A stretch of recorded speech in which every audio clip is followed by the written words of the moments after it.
Hello and welcome back to the Conscious Contact podcast. My name is Genay Peavey and I am your host. And today I wanted to talk about legacy. I have been thinking about this a lot recently. I know a ton about the history of my family on my mother's side. I was really lucky. My aunt and a couple of other people were involved in actually writing a couple of books about our history, our travels from Germany all the way into America and where we finally settled. It's really cool to me to have that much information, that much history on the legacy of your bloodline. And on my dad's side of the family, I've got nothing. I recently lost my last grandparent on that side, my dad's mom. And it really led me to the realization that I don't know anything about them. I didn't know much about my grandfather. I met him once when I was about 16 and he passed away at that point. He wasn't really in the family because of different issues. And anyone older than him, so like his parents or anything like that, I have no clue. I didn't really even know their names. I don't know a ton about my grandmother's side of the family either. I know more because she had a sibling that I used to grow up seeing during the summer at family reunions, and we did spend a good bit of time with her side of the family in Mississippi when I was younger. But even then, like, I don't remember any of their names, and that was so long ago. I was really young, so probably like preteen age, like up to 13, I think.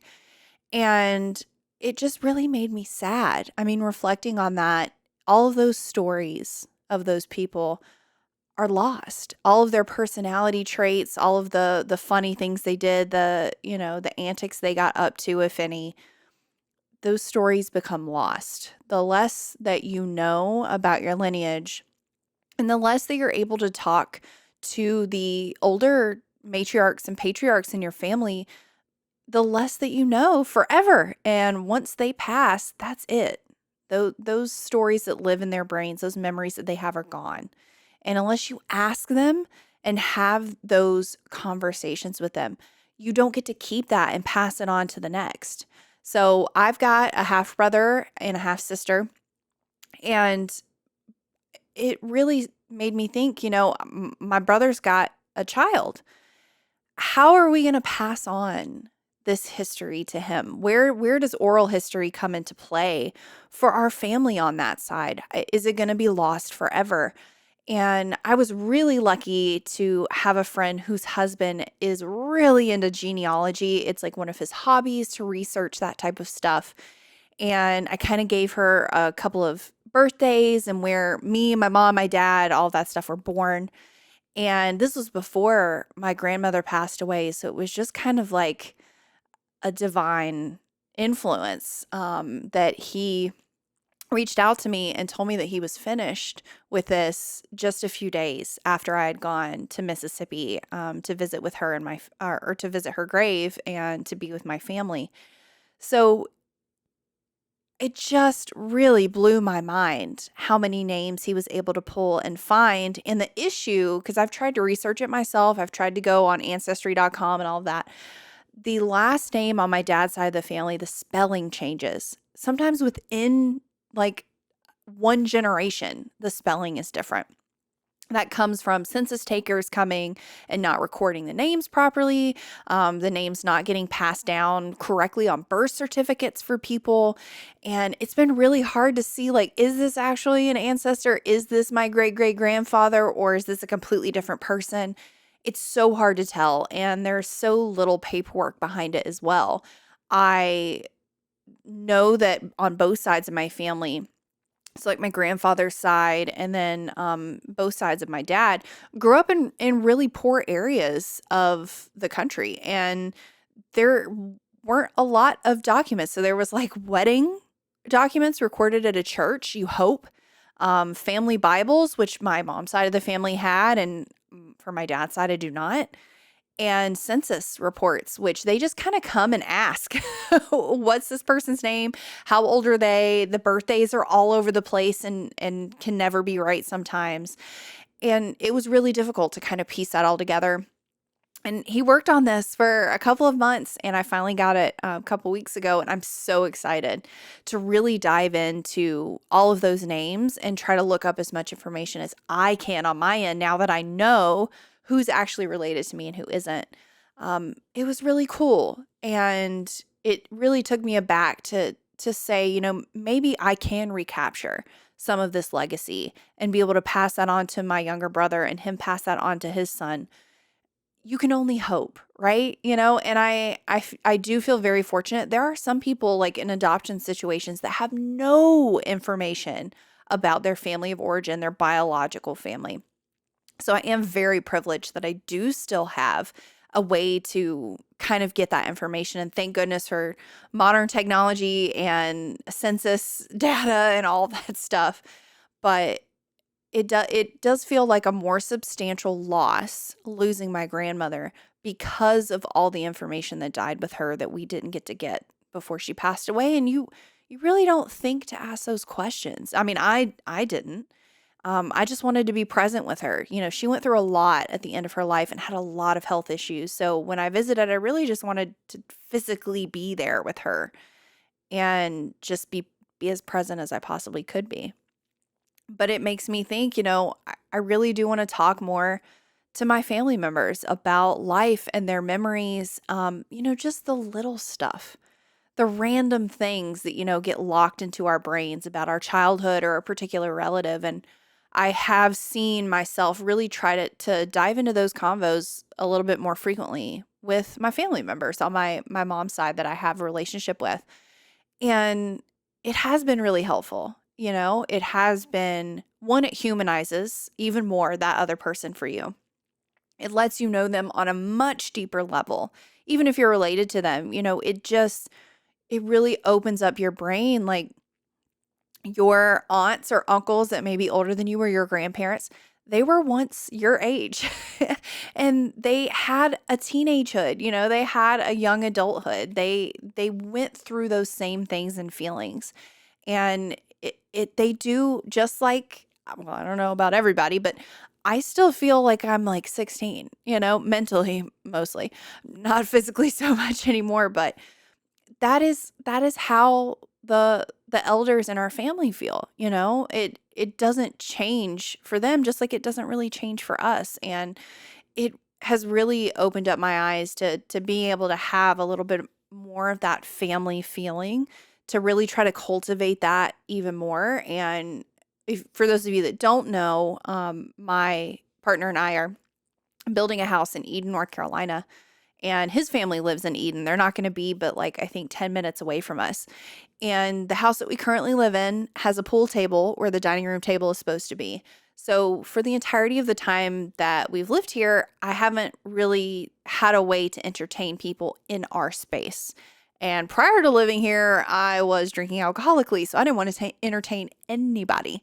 So the biggest thing about this house that I'm really looking forward to, well, there's two things. The land that it's on, which is gorgeous, and I just can't wait to get people out there so they get to experience that too. And just to be able to have people over, to be able to host them, to be able to have those conversations, to be able to talk and not have to worry about them driving home or having, oh, they've got another 3 hours before they actually get back to where they are going to sleep tonight. I don't want to keep them too long.